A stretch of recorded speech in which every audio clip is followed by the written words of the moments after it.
I am back after winter break. Did you guys have a good, Christmas and New Year's? I hope you did. My kids are finally over their winter break, and so I can get back into doing stuff. I started a new job, so I'm working from home and also doing the mom thing and the pool thing, and now I'm back doing the angel thing. So, um, That's my awesome. my guest today is Alex of Monad Pool. He's in Japan, and so like we're in the same time zone, so that's kind of cool. We don't have to do like super late or super early, so that's nice. um, so yeah, I want to get to know Alex a little more. So can you give me some history about like your origin story, maybe like what did you study growing up, do you have a technical Sure, sure. background, that kind of stuff. I was born in Boston to an American mother, Japanese father. I grew up in New York and Connecticut. Uh, Moved to Utah in high school for a little bit because my one of my parents went crazy, Mhm. and then I came to Japan for undergrad to get out of Utah mostly. And I did an undergraduate degree in Tokyo. After that, I decided I wanted to study architecture because actually I had taught myself black and white film photography, and I took a lot of photos of buildings. And somebody said, "Hey, why don't you design buildings instead of take photos of them?" And I thought that wasn't a bad idea. Mhm. So I did a graduate degree in architecture. While I was doing that, I kind of came across these Arduinos, these little embedded microcontroller things, Mhm. and I was using them for like smart IoT sensing environment stuff, and I came into programming that way. And eventually, I worked in a few R&D centers, doing some kind of like IoT distributed sensor network stuff in an R&D capacity. 3 or 4 years ago, I got the opportunity to move to India to continue that work, working for a large Indian corporation in their new product development design innovation center. Mhm. And I met my wife there and got married. We have a bunch of kids now, and recently moved back to Tokyo about a year or two ago, Okay. 2 years ago now. Changed jobs a few times and discovered Cardano in around, I think, July or August. Oh wow. 12 years ago, I started mining Bitcoin in Ooh. grad school. Um, I think that was 2012 to 13, which is my second time coming across Bitcoin, but kind of lost interest because I saw like ASICs were coming out and you needed to be like a giant corporation to mine Bitcoin. Yeah. And that's actually what got me interested in Cardano was how, small independent operators could have this kind of decentralized network, which was to me the whole point of Bitcoin, which Mhm. kind of got lost with the whole, nothing against my Chinese buddies. I have lots of Chinese friends, but this like conglomeration of power Yeah. in one locality. And so when I saw that proof of stake was available and live and not just an idea on a forum like it was maybe 10 years ago, I Mhm. got super excited to get back into crypto and I started learning more. And here I am today. Just Yeah. launched a pool. I got my first block, I think, 239, and I got another block coming 241. So I made it after like 10 epochs of nothing, and I'm happy about that. So thank Awesome. you for having me on today. Well, congratulations on getting your blocks. Yeah, you and I kind of came into Cardano about the same time. So Oh, yeah, cool. I got in about the end of July is when my pool came up, and yeah, many friends SPOs know that I waited from 211 to 219 for my first block, despite having some good stake in there. It was Mm, still with the high D parameter, so like the yeah. slots were limited. So, um, so yeah, you kind of answered like when you got into crypto and why. Um, so with the why, like let's ride that a little bit more. Like, why did you Mm. want to be a state pool operator versus just a delegator? I thought I had a little bit of the skill set. I do. I've moved from architecture into programming professionally, and I like it. I actually, my favorite programming language, although I'm not very proficient in it, is Haskell. Mhm. And I just wanted to be more part of the community. And in my work, in my day job, I've been exposed more to AWS, and I thought the whole DevOps thing was a thing that would be actually good for me to get more exposure to. Okay. Usually, I build little proof of concepts, and then somebody else has to industrialize it and turn it into an actual product. But I kind of thought, it's not a bad idea to have that. So I've actually learned a ton about AWS and a bunch of stuff that I didn't know about.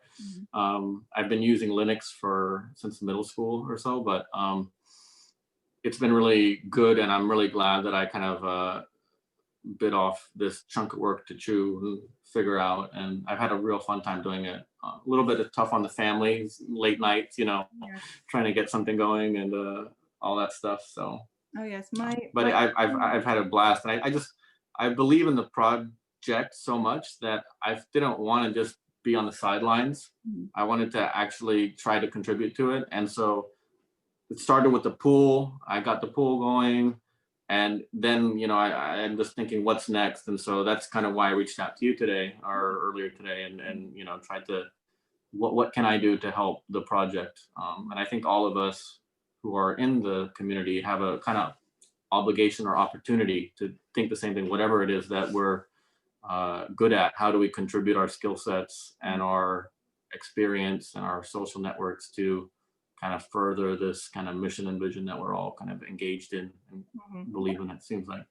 Absolutely. Yeah, I was going to say my children, they were very confused why mommy wasn't sleeping for like 2 weeks in July. Like, yeah. There was like that 2 weeks where I would put them to bed, and then I would probably not go to bed until like 4 a.m, and then I would get those 2 hours of sleep, and then they'd be awake and repeat, and so I would always be on my computer. And then when I stopped, like when it was self-sustaining and it was doing its thing, they're just like, Mama, why are you not on the computer anymore? Why are you not doing the Cardano thing anymore? And I'm like, yeah, fine, baby, like it's doing good, so I had to update to 1.2.24.2, and that was a little bit of a thing, but we're it's kind of smoother sailing nowadays. I got Grafana Telegram alert set up, that kind of stuff. Good. Yeah, no, we're good to go now. So yeah, I was reading about your tool that you've created, and I was kind of like on Reddit and reading your posts as well. I want you to kind of like demo it for us, because it is a little overwhelming for a newbie. So let's walk through some. Got it. Okay, so screen share. Okay, let me pull this up. And we don't have a name for it yet. But it's so if anyone in marketing geniuses out there, please feel free to in the comments give a good name for it. So this is what you see when you land on the site. Let me get rid of my bookmarks. So this is all the relays in the network let's open this legend in the upper right hand corner. The color of the little dot says how many relays the pool that has that relay has all over the world. So if we just click one randomly, this pool at 5, it's purple. He's only got one relay, but good for him, right? And he is operating in some part of like Western Russia, it looks like. If we pick another sample quickly, let's find something that's orangish. This guy Bulk, he's operating 3 relays. And by the way, while we're here, we might as well say it. When you click on a relay, you can see the ticker, a link to their webpage, how many relays they operate, pledge, total stake. These are all kind of things that I thought were like good to know if you're considering pledging to a pool, right? What does it cost you? How often are you likely to get blocks? And because a lot of pools actually are in very similar places, sometimes it's hard to click on a specific pool. So what I've kind of done is, let's click over here. If in this interface you can't really get into the individual pool, at least what is showing here is all the pools that are resolving to the same latitude and longitude based on their IP address. Okay. And while we're just on this tooltip, also the infra provider, this is like AWS or Google Cloud or DigitalOcean, I think was just up here, a few of the big guys. So you can see, are you potentially helping the network by putting stake on a pool that is not super similar to someone else, right? We can actually do that if we want to quickly. Let's just look, we'll zoom back out here at the whole world. We're talking about this a little bit more because my main question was like, what is the benefit of this tool? Like to kind of like, Hmm. why does it matter to me to find a pool that's near to me or to find the pool at all? And I think that like you can answer it, but I think that what we said was is like we want to spread out a little bit to not have it so Yeah. concentrated. So, I mean, first off, huge kudos to everyone in the community for building this network. This is an amazing network, right? Like, we should all be very proud of ourselves, and delegators as well for helping support this kind of ecosystem where this is possible. I mean, I would never imagine that this open source blockchain thing could have had this network. Mhm. What I'm talking about here, and what I'm trying to show is to visualize like what's next maybe, or where we can focus on as a community to grow into, right? And not just to be happy with the current state of affairs, because while we have a global network, anyone looking at this map can see there are certainly areas of improvement that we can try to focus on, right?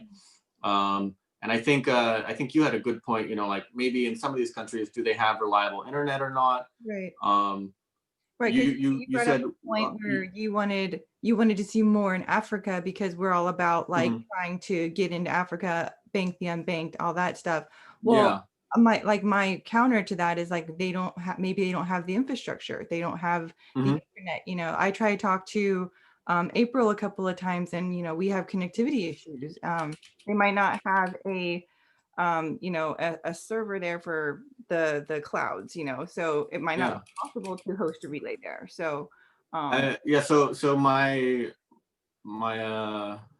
I don't know, response to that would be I actually lived in Mumbai for 3 years. Of course, India is a little bit different of a country than some of the other ones, big tech hub and everything like that. But I remember I had 4G internet and 1 gigabit per second internet to my apartment in Mumbai that was faster than my uh, uh, my place in Ann Arbor, Michigan, right, which is another decent tech-ish Mhm. zone.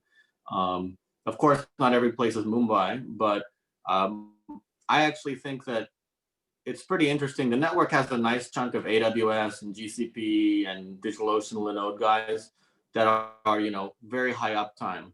Mhm. But rather than having all our eggs in one basket with AWS or all those big players, I actually personally I think it's okay if an individual pool provider is only online, like 90% of the time because their power keeps going out or their internet keeps going out, because that individual one pool operator is not super important whether they're online or not, Mhm. Mhm. right? But it's great that we have another totally different um, section of the internet that's live with the Cardano network, Mhm. so that if some of these other, I guess the question is, how many pawns does it take down a queen, Right. right? Like all these little guys together can kind of uh, in aggregate they can be a lot stronger than a single point of failure of AWS San Francisco goes down or AWS Tokyo goes down, and then like 30% of the network is taken offline. So Right. Right.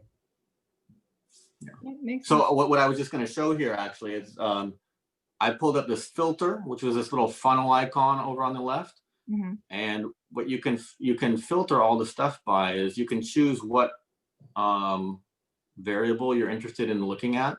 So I chose infra provider, and right now I filled in values AWS. So I'm just gonna do this. All these relays we see right now, these are all the AWS um, relays that are on the network. I'm adding in GCP, Google Cloud, DigitalOcean is another large one. Linode is another large one. And there were a few European big operators. Let's see, OVH and Hetzner, I think. I think that gives us like the top 5. And you can kind of see this stuff. And actually, we'll switch over to this other layer. This chunk of the network are these, 4 or 5 big players, Mm. right? And that's a significant chunk of the network, right? That's more than half. And so, if there was some problem in some, server backplane issue in one of these big data centers, that's not ideal, especially this one, where is it? It's in Frankfurt. Click it here.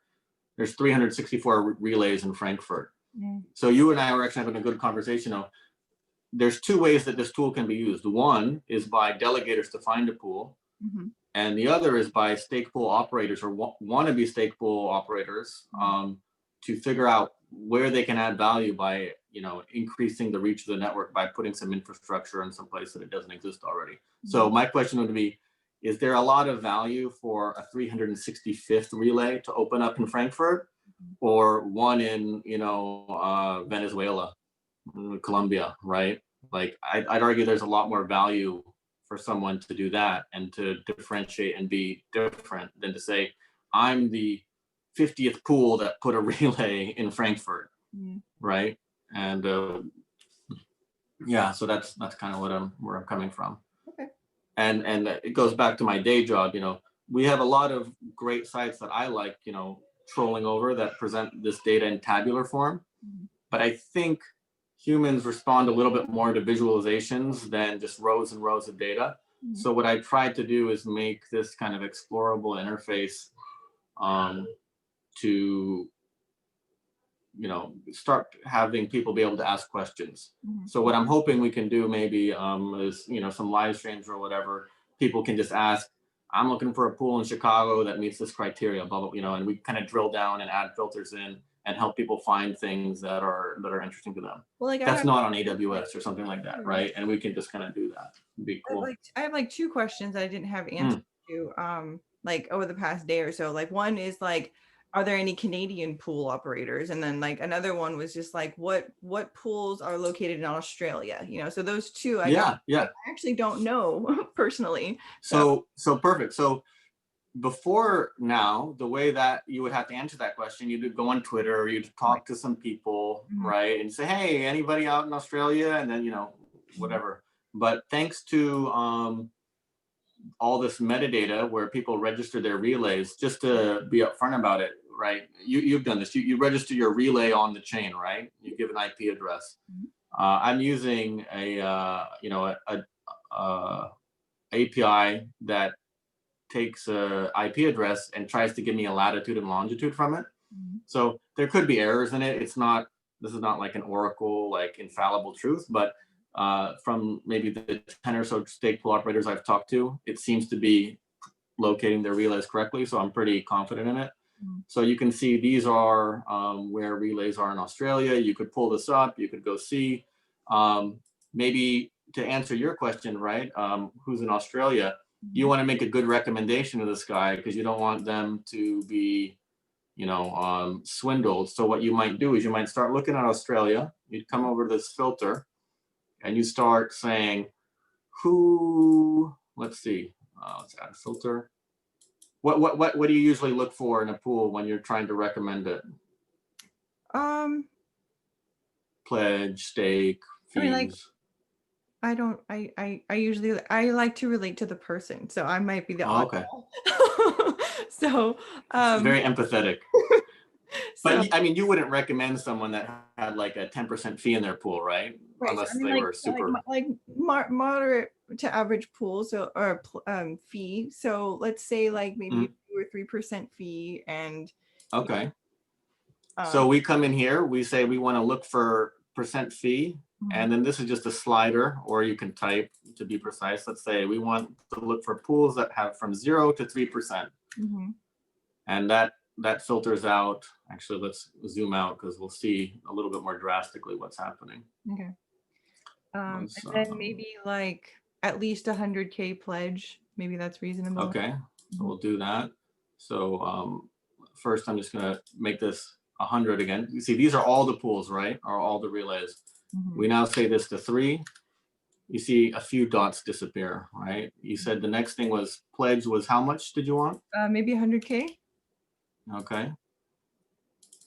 So we say in that case, we just chose pledge up here, and then we write, we want a minimum of 100,000, and we lost a few more. And you can see Australia is starting to thin out rather, whatever. Let's start to zoom in over there. Maybe now we have a manageable number. And, we can ask them I'm so bad at geography. I'm going to cheat. Do they want a pool in Perth or Sydney or Melbourne or Brisbane, right? that kind of thing, and they can, you know, represent their local state if they're interested in that. Yeah. Or as you said, I'm not actually so big on the local thing, but I would be interested.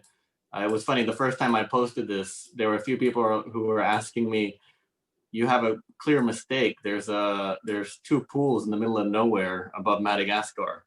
Mm. But when you zoom in, actually, that's these guys in Victoria. Or I think this is the Seychelles. I can't pronounce anything. But yeah, XYZ pool is operating probably the most distant relay from anyone else in the world, you know, providing decent latency to people who are putting transactions on the network from the South Indian Ocean.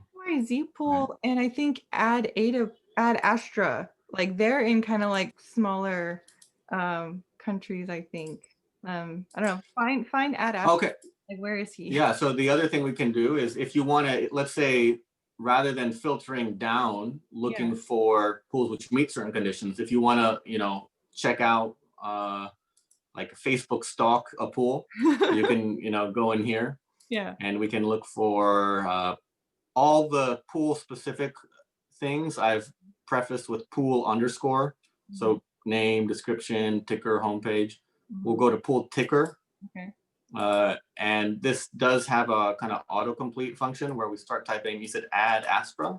Yeah, his ticker is just Astra, but his pool name is Ad Astra. Okay. Yeah. So you can see, right, it's filtering down. There's 3 pools that meets that. And we'll click on Astra and we'll zoom out. And it looks like he's got something in, looks like Frankfurtish. Okay. And or maybe Luxembourg, I don't know. This pool is on, I don't know what that provider is, but it's not an AWS, not a GCP, so that would be a positive. He's got another on DigitalOcean, which is a nice, reliable provider, and he's got another on AWS. So this Astra guy, super responsible. He hasn't put all his relays in a single provider.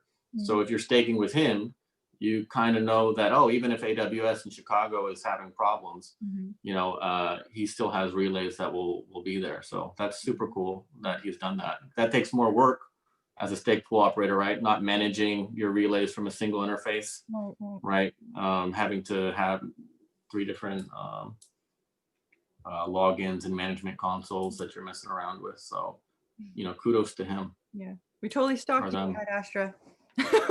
Yeah. We stalked you on this tool. Okay. And then let's just add in something else, actually, because we have this up. Let's say this is back to our previous use case. We like Astra, but we want to compare it to the other one. There is this feature where if you click a stake pool, you get the tooltip which pops up. And then if you mouse over something else, you get this relative comparison where you can see, oh, Rocky, sorry, I can't keep my mouse still, too much coffee. Relay count is 3. You know, they have 70% less pledge, 90% less total stake, higher fees, same min fee, right? So you can, once you've narrowed it down to, you know, some kind of conditions, you can start to just, you know, mouse over and compare, you know, where you're at and what you think is interesting. So yeah, that's how that works. Great questions, by the way. Thank you for no worries.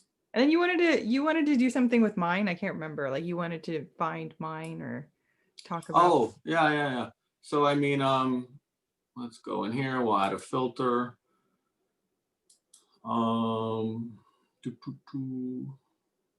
Let's see. I'm a big Korea Telecom or something. Yeah, it was like a KT Telecom, I think. This might be a different one, actually. So let's look for. Sometimes these names and the lookups are not the most intuitive. But okay, so let's first give me some parameters, because we see a bunch of pools here. Okay. And we have to filter down a little bit to find the right pool that we want to delegate from in South Korea. Okay. So like, let's say, you know, what kind of fees do we think is good? Like, let's stick with the 3%. That's fine. 3% again. Okay. So we do that. We add another filter. We say what pledge? What's the minimum pledge? 300K. Bags. And it looks like we've eliminated. Oh, not, there's still somebody else, NCA. So what's another thing that might end up giving What's us dead another pool? metric that you have? Total stake. We're looking for a pool that will give us blocks every epoch because we're impatient. Maybe 19. Okay. 19 million.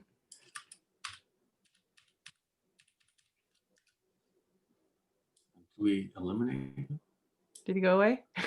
What a great demo. Let's see what's going on here. I think we had it earlier, no? Yeah, there's still one dot. Is it still me? It's alive. It's the opposite of dead. What's going on? That's funny. Loosen this up a bit. Maybe. Did I put the right number of zeros here? I don't know. It's really small, so like we can't really see it, but I can see that you're doing stuff, but I can't see the numbers. There's hyper. Oh. So here's something. So there's dead. Yeah, that's the one. Dead and hyper. So that, yeah, right now this guy is showing up because they're just showing us first. But if we wanted to add more filters, that might give us you. Problem is he has pretty similar stuff too. So yeah, I think we'll add back in a pledge. When I looked him up, he has higher active stake than I do, but like I think mine is right around 19 or 20. We lost dead. We lost dead. So maybe try. We're just looking at here. I know, like where'd it go? What other stuff did we put? And that's funny because I didn't push any updates, so the data we're looking at now is the same as what we were. So that's embarrassing. No, it's fine. What's the we can just start over because we were like dinking around with a lot of stuff, so we can just start from the beginning. Yeah. Let's see. Epoch now. We choose a field. I'm gonna just see if we can find you directly right now. Okay. Before we do the other one. So just look for your ticker is dead, right? Mm-hmm. So I've heard about dead on Twitter. I want to see what's going on.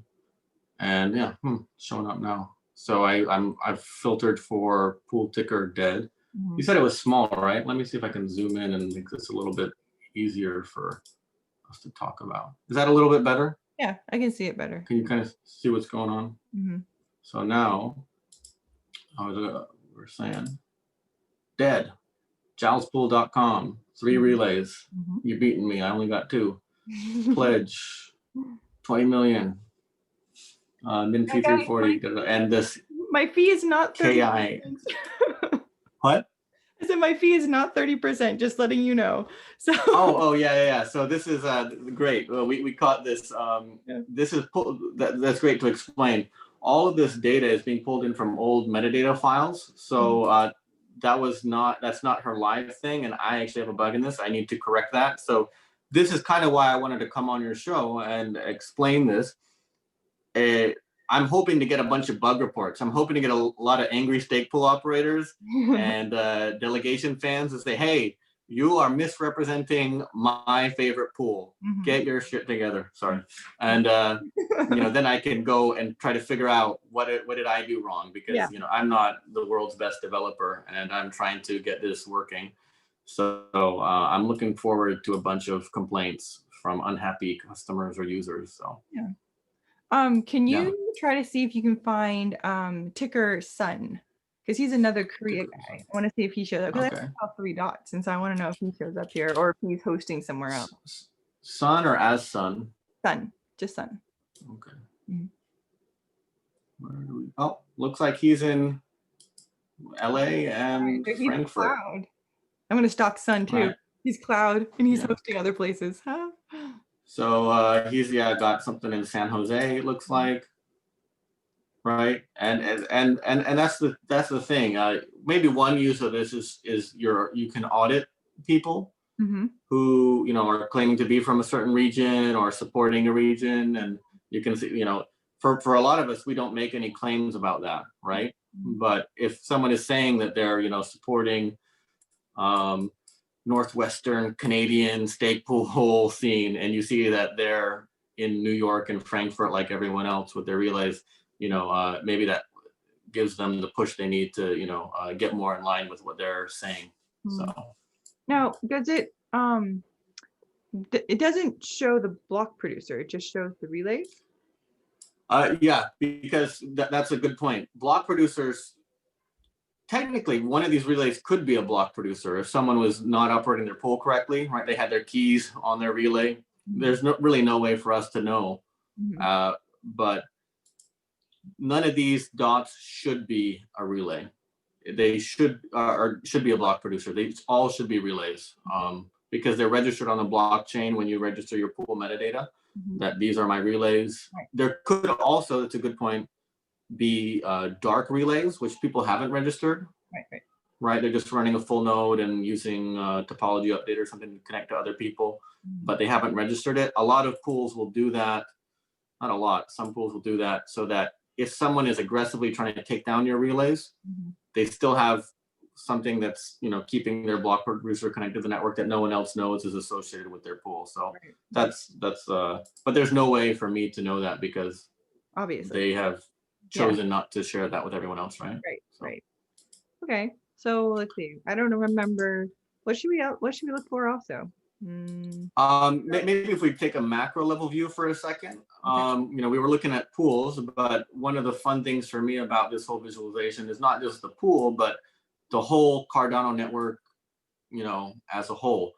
And one of the interesting things about Cardano, the reason I got involved, right, this whole proof of stake concept is super powerful, right? Because we were talking like proof of stake means that you are more resilient to centralization because economies of scale of buying ASICs for mining Bitcoin don't really come into play here. A little bit with, like what we've seen in the community, like multiple pools from a single operator, right? But there's a limit on that, right? And delegators are ultimately in control of whether or not they want to support those pools. So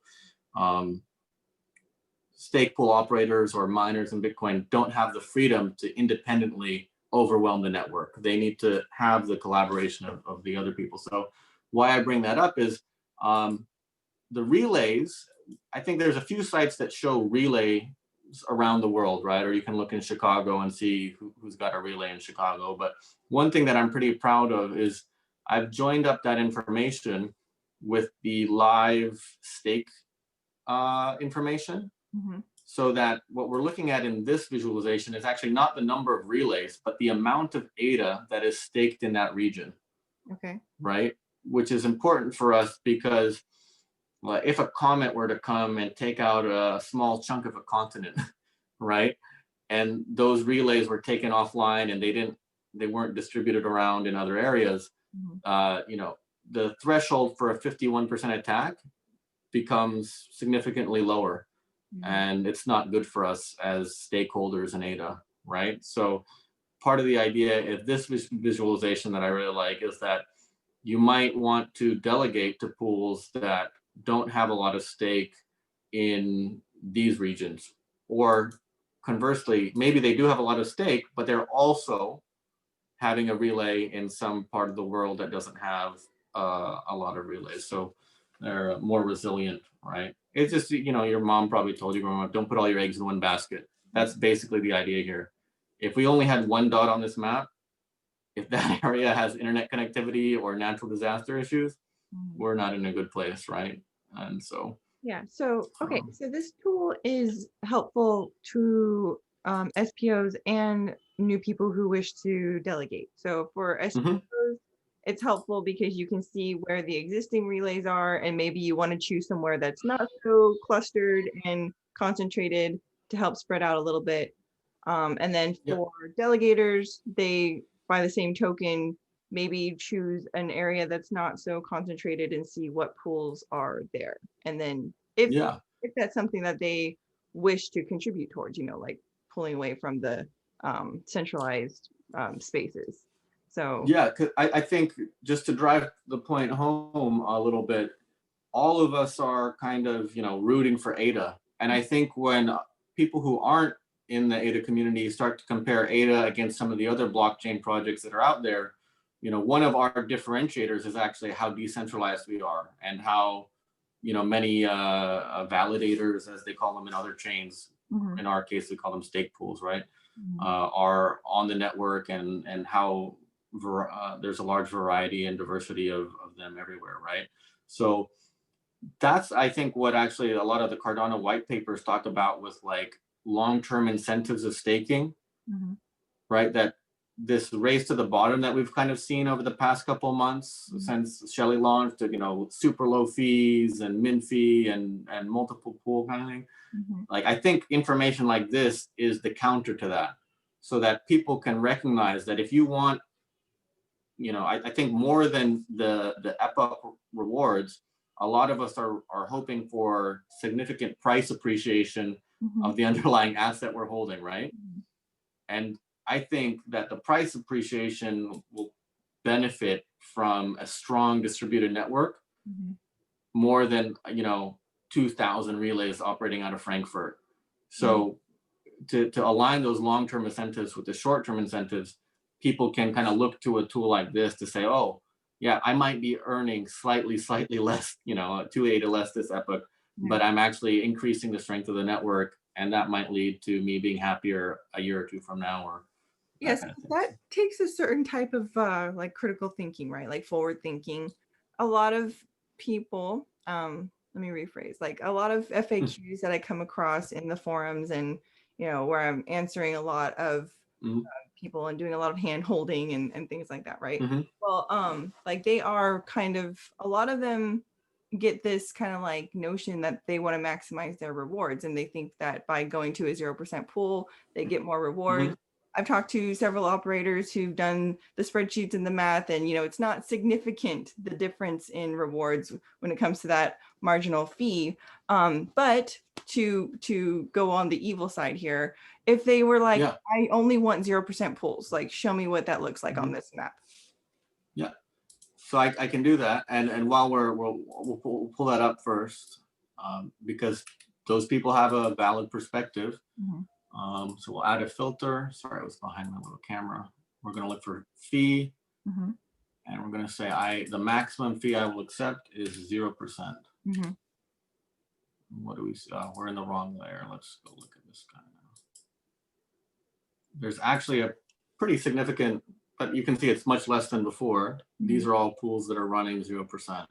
Mhm. And if I can for a second, I think I'm in there, but I'm only doing it until I reach a good chunk of ADA staked, so that you know, I think that for right now, my logic is that 340 min fee is covering my operating costs, and Yeah. I don't want to burden my people who are willing to get me bootstrapped and going too much with a additional fee. But I do put it in my description that this is not going to be a 0% pool going forward. Once we reach 5 million staked, we're reinstating fees, because I think it's important for the Mhm. long-term health of the network.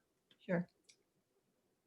So what I was going to say that idea, we've pulled it up. We see these are the 0% pools, and this is the, you know, if you're looking for that, you can do that.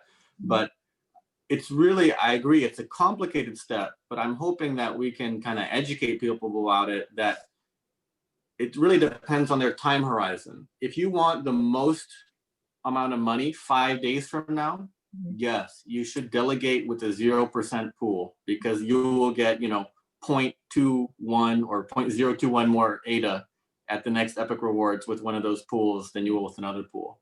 Mhm. But if, you know, Dot or what's another one, Chainlink, or some of these other, you know, up and coming third generation chains Mhm. are, you know, on the internet saying, you know, oh, ADA is all smoke and mirrors. There's not a lot of, you know, their network is only concentrated, it's not decentralized, you know, Mhm. and enough people believe that narrative, and we don't have evidence to show them Mhm. that no, we are super decentralized, we are taking advantage of one of the benefits of proof of stake. Mhm. Then, you know, who's to say that Chainlink or Tezos or whoever, you know, I'm not big on these other projects, but they don't, you know, dislodge us. And Yeah. so, yeah, enjoy your 0.021 extra ADA you got, you know, 30 epochs ago, Mhm. while, you know, whoever the Moon Boys are sitting on their rockets to, you know, Yeah, sure. unloading their bags on Binance, Yeah. because they actually invested in their network and tried to make it as strong as it could be. So my argument is a little bit about patience. You Mhm. know, the experiment with candy bars and your kids. I'll give you one candy bar now or three candy Mhm. bars later. Mhm. That's basically the level of decision making we need to talk to people about. That Yeah, you can get slightly more rewards now, Mm-hmm. but at what cost? And so if you have a short-term perspective, do that. Delegate to the 0% pool and get the most data you can, and then flip it for an extra 2 cents on Binance, right? Mm-hmm. But if you're actually interested in maximizing your rewards, my first question would be over what time span? Mm-hmm. Because if it's over a longer horizon, I think most of us aren't looking to cash out in the next 20 days or Sure. 30 days, right? Mhm. When are you what are you looking for?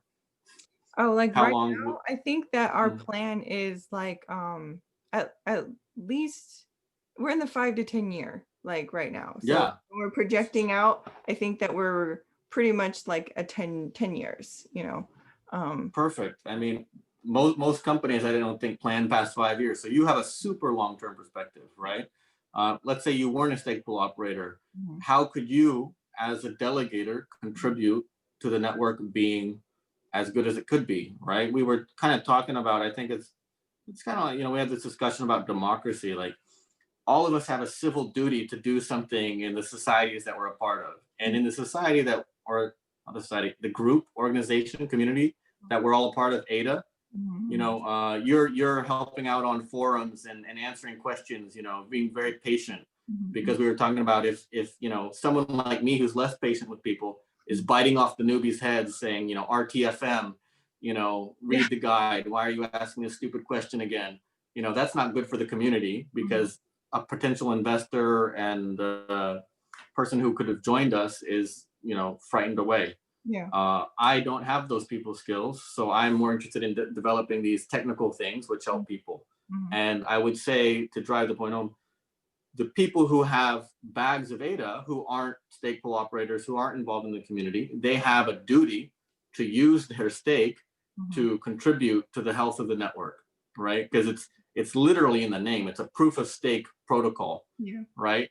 And I think it's incumbent on all of us to use the resources or technical knowledge or human experience that we have to Mhm. contribute to this project that we're all a part of. And so I would challenge them to do their civic duty and stake for the long term, Well, and maximize the rewards. yeah. So like talking about that on that topic is interesting because in the past 2 days or so, I've gotten questions about like, is it better to stake to multiple pools?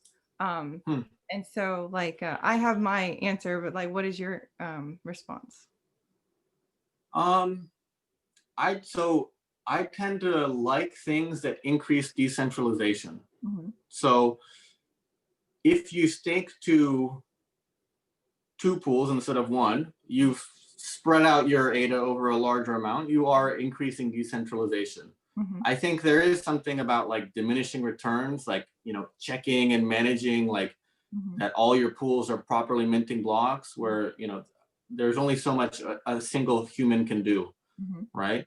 Conversely, you could argue that someone who's spreading out their stake into multiple pools, maybe they don't have to worry as much that any one pool is not minting blocks, Hmm. right? So if I was, one of these guys who was giving a paper wallet to someone for their, like, they just had a baby and they're, here's your college fund Yeah. kind of thing. Yeah. I might recommend actually splitting that wallet up into, 5 wallets and staking, because what's the chances any one stake pool is going to be around 5 or 10 years from now, Hmm. right? So by spreading that risk out, you're probably doing something good for yourself if you're not paying attention to your staking rewards, or you're giving to someone who's not able to keep a pulse on it, Hmm. for the next 18 years until they're older. Yeah, sure. And then the follow-on question that I get with the should I stake to multiple pools is, don't I get more rewards if I'm in more pools? I mean, I don't think so. You'll probably get, if I just off the top of my head, you'll probably get smoother rewards, because you're not rolling the dice with one single stake pool's chances, Mhm. right? You'll have a kind of regression towards the mean, or like more towards the average 5-ish%. Yeah, sure. Because even if one pool hits it big, Mhm. if you only have 20% of your stake with them, Mhm. it's only pulling you up, a little for that 20%. And conversely, if somebody doesn't mint in that epoch, it doesn't hurt you as much, because you're only missing for that epoch the 20% that you had staked with them. Mhm. So I just say to me, that sounds like a typical kind of finance diversification, Yeah. No, you're decreases right. risk type question, But right? these are the questions that I get, right, from these people. Like, Mhm. should I do this and should I do this? And it's like Mhm. I kind of feel like I'm in this mother position where it's like they want me to Mhm. give them the answers, but I kind of just give them kind of like my advice. I say, of course, it's all Mhm. your personal choice, right? But it all comes down to you're gonna get the same percentage return whether you're in one pool or multiple pools, Yep. you know. And then so they In kind the long term, of yeah. we all have the Yep. similar regression. So they have to wrap their head around like you're going to get the same annual return over time versus if you're in Yeah. one versus many.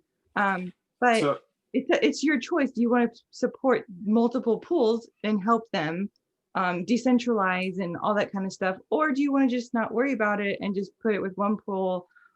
Or do you want to manage 5 wallets because we don't have multi-delegation yet?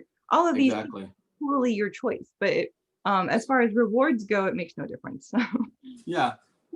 Just on this note, I have a few friends who are in ADA, and there's a lot of anxiety around staking because in a lot of crypto communities, there's a lot of scams that go on and that kind of thing. And I myself didn't stake for the first month, and now I'm a pool operator, right?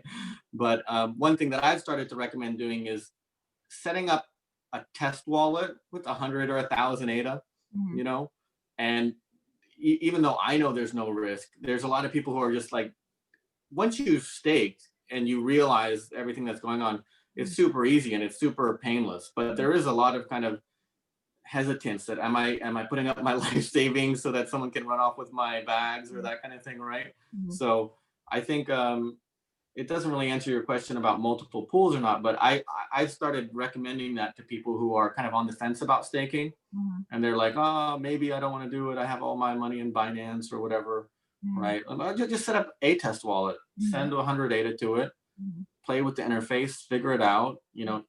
If I'm lying to you and you lose 100% of what you did, you're Mhm. out, Yeah. $3 or something like that. And I don't think you'll be crying and you can still go out for Like lunch or dinner what sometime. I say to them is like your ADA never actually leaves your wallet. You've just like, you pointed it at my pool, but it never actually Yeah. like leaves your wallet. So it's completely safe and it's more secure than it is on the Hmm. exchange.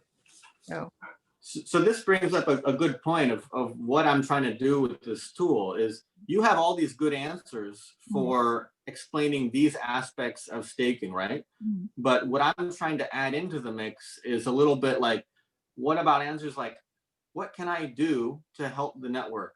I Mhm. just own ADA. I don't want to make a YouTube channel. I Yep. don't want to, I don't know how to code, or I'm busy with my day job. I don't want to code for Mhm. ADA. What Mhm. can I do? And one of the answers I would be is pick one of these regions that Mhm. have a not bright color. That means they have less pools, Mhm. and choose a pool to delegate to there because you're Yeah, helping the so network that's be what I was saying more before. distributed. Like if you're one of those people that it's like, I have it, I want to help the protocol, the decentralization of the network and secure the network. So filter out all those like high density areas and show me what's left. Mhm. Okay, so what we can do there, perfect question. I've never done that actually, but that's uh, great, great, great. Okay, so what I'm going to do here is I'm going to add a filter, and we're going to choose what tool we do for that. Stake or total stake, maybe. And we'll drag this down. So if you look at while I'm doing this on the right here, Mhm. this is showing the amount of ADA. As we start to drag this down, we should start to see those numbers go down, I think. No? What's going on? Where are we at? Total stake. Where are we? Other pools here. Maybe it's not actually able to do that, but what to do what you're saying Yeah. mentally, what I would do first is I would say I'm not looking at anything that's yellow Okay. because those are in the top, right? Mhm. I'm hoping that this is a temporary. So many bugs that I thought were not there. Thank you for helping me explore my website It's okay. live in front of an But audience. these are the filters that I would look for. Like if I wanted to find Yeah. a low active stake pool, where are they? Mhm. You know, instead of going, I Yeah. mean, So you can do this on the other tools as well by using their filters, mhm. but this is just a geographic map looking at regions. Yeah. So what I would do at a high level, right, is these colors are essentially filters. And I apologize, I haven't thought out what do I do for my colorblind friends, Yeah. which my father is one, right? But Mhm. you know, I would look in an area where I saw a cluster of these purplish colors, Yeah. right? I'd probably start to zoom in there and then add in more filters, see more things, what's going on there, to do that. But there's only 5 different buckets. These are by percentage. So these purple are in the lowest 20% of stake density, Mhm. next 20%, next 20%, up to the top 20% quintile buckets. And so that's what I would do, right? One thing, you tell me what you think. Mhm. I have these 2 different visualizations, which we'll talk about. One that we're looking at right now is relay density. This is just the number of relays in that area, Okay. right? And this is just like you count up, it's like a census almost, Mhm. right? The other one is stake density, which is these hexes that have this little gap between them. Okay. And this is more like how much money do the people in that region have? Does that Okay. make sense? Yeah.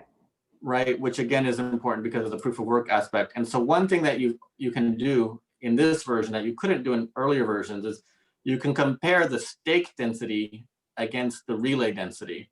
Okay. So you can look for these outliers where this DC region, it looks like, Mhm. it doesn't have a super high amount of relays, but it does have a super high amount of stake. Mm. Does that make sense to you?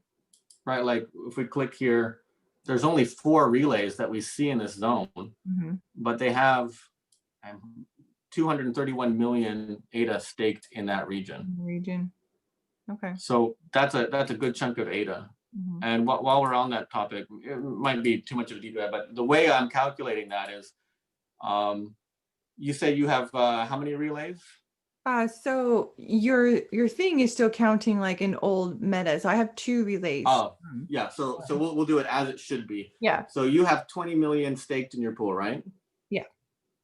So wherever your 2 relays are, we divide your total stake by the number of relays you have, Mhm. and we give them, 10 million ADA each. Okay. If they happen to both be in Seoul, there will be 20 million Yeah. ADA represented on this map in Seoul. But if you had one in Washington, D.C. and one in Seoul, we Mhm. would be counting 10 million in D.C. and 10 million in Seoul.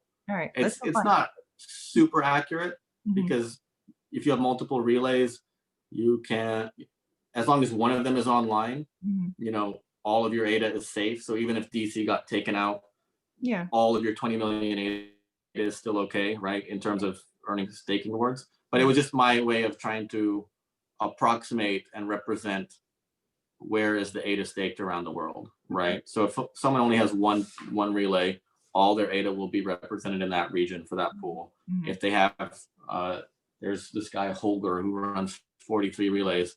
His stake Yeah. is super spread out on this map Yeah. around the world. So So if we go that's how back to that works. Korea, Mhm. you'll see the total staked in that region. Yeah, let's And do that. it might just be me if the other guys are cloud. I don't know. I only saw the 3 dots. So if we click on this one cell, we can say the amount, oops, what do we see? It's over on the right here. We see 44 million ADA staked in that area. So you plus another 24 million. Yeah. Is that right? Yeah, because I'm half of that. So So yeah. So imagine, this is horrible. Imagine, like you get taken out by I don't know, some family relative who's got a grudge against you yeah. guys, right? God forbid. I hope none of this happens, right? And you're not able to update your KES keys. Mhm. 50% of the stake in this region is Mhm. at jeopardy because it's no longer minting, Mhm. right? So of course we wish all stake pool operators health and wealth and happiness, but by thinking about these kind of questions and understanding, you know, I was kind of arguing against 364 relays like it's showing in Frankfurt. At the same time, we want like, maybe 5 or 10 or 15 relays A little in an bit more. area so that we're not too dependent on any one person, right? Yeah. Yeah, because it looks like there's only 2 physical people in Korea. I know that there's a few other operators, but it looks like they're dispersed elsewhere. So Yeah, we were looking at one of them earlier. We don't have to call out names right now, but they had a stake pool in, I think, DC and Frankfurt or something like that, or Seattle and Frankfurt, right? yeah, So so they're pool really operators can run their infrastructure wherever. right. So interesting. Mhm. Okay, so I think that this pool, I feel like it mostly benefits stake pool operators. I feel like Okay. like I feel like it shows um where the relays are really congested and the opportunities where they could be located alternatively, I do Yeah. think there is um a valid use for it for delegators as well, for the reason why we say, go somewhere where there's not a lot of stake, or something like that to help the decentralization. But I feel like um right now, as it is, like if I was on cloud, I would be interested in using this to separate myself from where big clusters are. Yeah, for sure. I totally agree with that. Delegators, because we have more skin in the game, more information has a larger impact on us than for other people, maybe. Yeah. Right? It's leverage. It's like a fulcrum. But I would also say, as a delegator, I get what you're saying. It's definitely like the informed voter is looking at this. Yeah. Right? If you're just voting a straight ticket or whatever kind of thing, that's your style. Yeah, I don't think that this tool will be super useful for you, right? But if you are more active in the network and you do want to, know this kind of stuff and have it take part in your staking decision, then that's who this is for. Yeah. And I think that there are other tools who are great, which are more for like a general purpose audience. Yeah. But I'm totally fine to represent the interests of those kind of like hardcore niche ADA people who are like that's kind of like exactly what I said. I said like these people are Mm. the ones who are focused on wanting to, push the decentralization and support Yep. spreading it out. So that's the type of delegator that would use this. And I feel like that's not the majority, but it's still useful. Yeah. So Yeah. So what I'm hoping though is that like those people like yourselves, like by looking at a tool like this and understanding it, you guys do what I can't do, which is to like figure out a way of translating all this like overwhelming information into like a useful question or phrasing, like, hey, what's your favorite part of the States, or where'd you grow up? Oh, this is a pool which is operating there, which has good fees, which has good, stake, blah, blah, blah. And maybe that helps them get more invested in, oh yeah, like, I'm from the Rust Belt. I want to help my local area, rebuild and be a part of the modern age and blockchain and everything. So I'm going to put some ADA into that pool kind of thing, right? Yeah. Different people have different motivations for what gets them going. So yeah, I'm hoping that other people can kind of take up what I've done and we can improve on it. And maybe there is some version of this which is easier for people, right? Like one thing I was thinking of adding in is you mentioned like blocks for the last epoch aren't really represented here, right? I think one thing that I wanted to do, and that I'll try to work on, is to show the pools that minted their first block last epoch. Right? Like these pools are now safe to delegate to. Okay. Like we know that they've gone through the trial by fire, they've got their pool set up correctly, right? Until you get your first block, you don't know. Is it set up correctly? Am I running this right? Or is it all screwed up? So I think that might be an interesting thing to show, okay, if you want to support these new people who are getting online, then, these are the pools that you should look at. So actually, I have another thing pulled up right here, which I'm trying to develop some new features for this. We talked about this, that first visualization you see here with all the orange and the purple and everything. This is a snapshot from the most current epoch. And I update this every 5 days when there's a new epoch going forward, right? What I also have is this other view, which if you turn off these 2 layers and turn on stake change and relay change, is you can see in that epoch versus the last epoch we have information for what changed, right? Because like you said, that giant mass of purple and orange and red is too much information to take in, right? So here we can see this big green. There was a huge increase in ADA staked in Singapore in epoch 239. And I had some hypotheses like, oh, maybe those IOHK pools or somebody opened up relays there. So in one way, this is also allowing you to keep your tabs on whales and what's going on in the network, that kind of thing, right? By seeing where is the stake moving around. So if we just move this, if we slide this through here, you can see 239 looks like this. 240, we increased in San Francisco and decreased in Toronto, and we go back. Oh, now Seattle's grown, right? So if you're interested in seeing how the network is growing, eventually I'm going to make a time lapse of all of this to show, from epoch, N to, 100, we'll get a cool animation. And hopefully what we'll be able to show everyone is what their good staking decisions have done and kind of spread this network across the world. And maybe that's like the more easily consumed version, right? That someone who's not super interested in Cardano and doing this deep dive, they can look at a 15-second GIF on Reddit or Twitter, and they can be like, wow, that's growing. That's amazing. I want to be part of that. So that's what I'm thinking. What I would recommend for you in this awesome tool is do that that timeline thing, and also kind of like get a couple, use the same examples that we did or come up with your own examples, but also like just a concise kind of like tutorial, and make a screen share like this for yourself and share it. I'll share it too, but I gave an attempt at it, but it took me 25 minutes. So I get what you're saying. I need to be better at video editing and give like 3 10-second tutorials that show how to do something quickly, and I'll work on it. Thank you for pushing me. Doesn't have to be 10 seconds, because people, they do want to learn. They have a little bit more patience and attention span than 10 seconds. It is a lot of filters, and it's a lot of information, but it's good information. So it's nice. So if you just walk through a couple of examples and steps and how to do all the clicking and the different filters and the options, that would really be helpful. So okay, do that. But so just as I think I glossed over it, but at the most simple level, if someone wants to play with this, they go to the URL, they click this little arrow in the upper left-hand corner, and at the very least, you can just turn on and off different visualizations. If you don't want to play too much, if you don't want to mess around, right? Let's turn off everything. It starts with just the relays on, and this is the layer you need to. These are called layers. Sorry.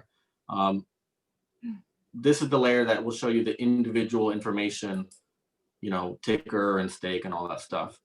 If you don't want to look at the relays, these two layers, stake density and relay, are the next thing. You click the little eyes there to do that. And the last one, stake change and relay change, that's the green to pink stuff that we were showing earlier. Right. And to get super scary, these happen to be the fields that I've chosen to visualize, but they can actually be anything. This color is based on self stake, right? Which is a thing that I came up with, but we could say it's based on, I don't know, epoch. I don't think that will make any sense, and now all of these are, right? If you want to play, you can play, and you can get a deep dive. Maybe one thing is other developers, I'm probably going to put this online in a repo soon.